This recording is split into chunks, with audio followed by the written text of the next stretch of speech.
उदयपूरच्या जंगलात एका विशाल अशा झाडावर एक बंकी नावाचे माकडदादा राहत होते. ते जंगलातली फळे खाऊन आपले पोट भरायचे, जंगलात इकडे तिकडे फिरायचे, मौज मजा करायचे. तर ते असेच एकदा जंगलात फिरत असताना काय झाले, जंगलात जात असताना त्यांना एक नदी लागली आणि नदीच्या किनाऱ्यावर भरपूर फळांची झाडे होती.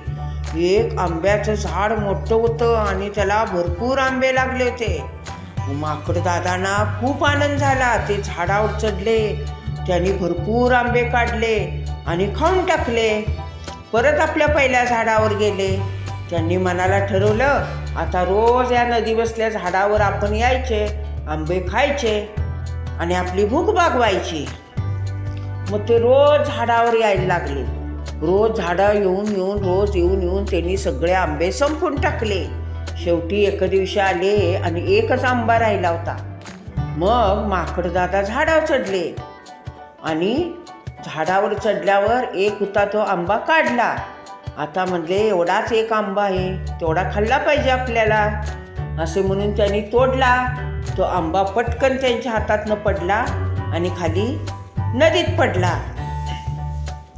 आता काय करायचे? माकडदादा म्हणले, काय करू, मला तर आंबा खूप आवडतो आणि एकच राहिला होता, तो पण नदीत पडला, आता काय करू, असे ते म्हणायला लागले.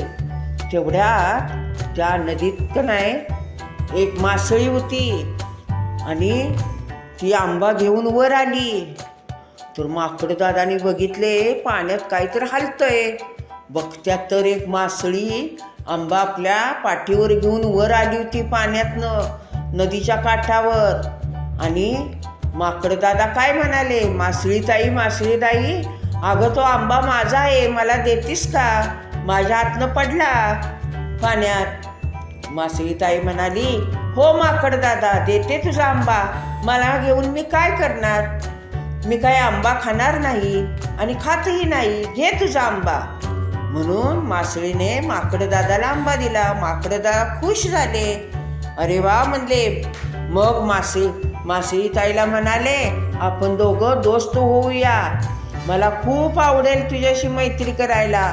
मग मासळी म्हणाली, अरे माकडदादा, तू माझ्याशी कशी मैत्री करणार, मी भली मोठी मासळी आहे, माझ्याशी कोणी मैत्री करत नाही, का तर मी मोठी आहे म्हणून.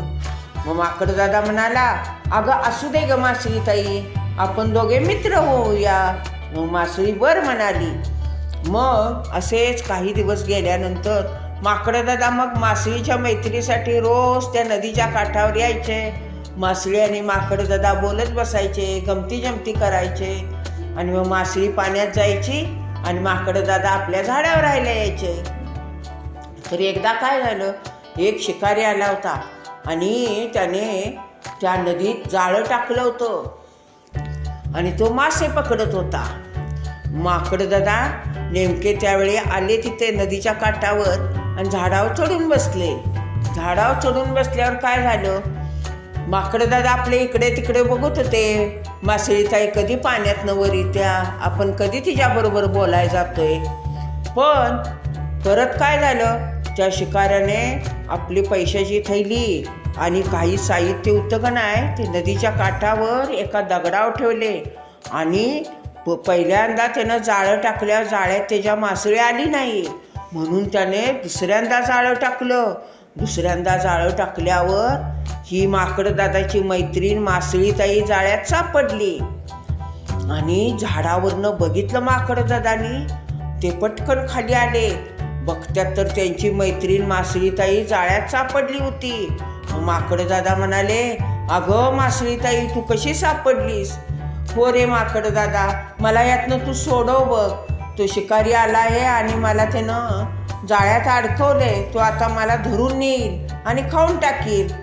माकडदादा म्हणतात, मासळी ताई, तू काही काळजी करू नको, मी तुला सोडवतो. मग ते शिकारी दूर झाडाखाली जाऊन बसला होता. त्याची पैशाची पिशवी आणि इतर साहित्य का नाही नदीच्या कडाला एका दगडावर त्याने ठेवलं होतं. आणि लांब एका झाडाखाली जाळं टाकून, नदीत जाळं टाकलं होतं, झाडाखाली जाऊन बसला होता. माकड दादानी काय युक्ती केली, ते आले आणि त्याने बघितलं शिकारी दादाची पैशाची पिशवी होती. ती माकड दादाने उचलली, झाडावर जाऊन बसले. थोड्या वेळाने शिकारी आला, बघतोय तर जाळ्यात मासळी घावल्या. मग शिकारी काय म्हणाले, वा एवढी मोठी मासळी मिळाल्या, आता आपण घरी जायला हवं जाळं काढून. पण त्याचं पैशाची पिशवी सापडे ना तिथं. म्हणतो इकडं तिकडं बघायला लागला. त्याने त्या दगडावर ठेवलेली इतर साहित्य आणि पैशाची पिशवी होती, ती काही त्याला दिसेना. त्याने इकडं तिकडं बघितलं, म्हणला आपली पैशाची पिशवी कुठं गेली, या दगडावर ठेवली, तो कोणीच आलेलं नाही असं ते म्हणून तो इकडं तिकडं बघू लागला. वर त्याचं झाडावर लक्ष गेलं तर माकड दादांच्या हातात त्याची पैशाची पिशवी होती. मग शिकाऱ्याने शुकशुक करून माकड दादांना बोलवलं. अरे माझी पैशाची पिशवी माझे दे पटकन. मग माकड दादा म्हणाले, शिकारी दादा तुमची पिशवी पाहिजे असेल पैशाची पिशवी, तर माझ्या मासळी ताईला सोडवा, जाळं काढा तिच्या अंगावरचं.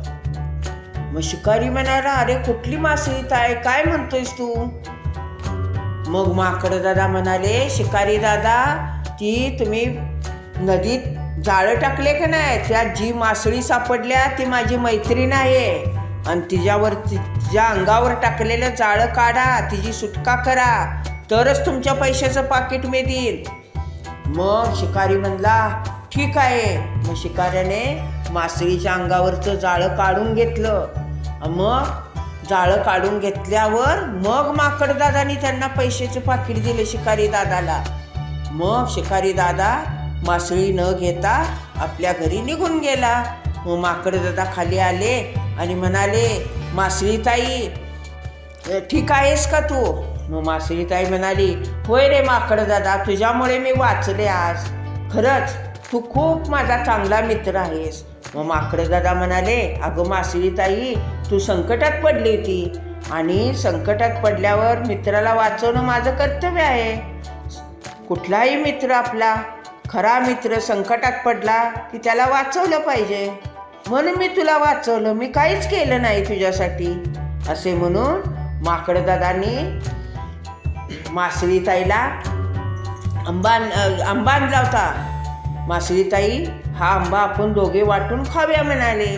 मग मासळी ताई म्हणाली, नको रे माकड दादा, मी आंबा खात नाही, तू खा, मी शांत इथे किनाऱ्यावर तुझ्याबरोबर बोलत बसते, आपली मैत्री खरी आहे असे म्हणून माकड दादा आणि मासळी ताई एकमेकाबरोबर गप्पा मारत बसले. हा व्हिडिओ आवडला असेल तर आपल्या आजीच्या गोष्टी चॅनलला लाईक करा, शेअर करा आणि सबस्क्राईब करा.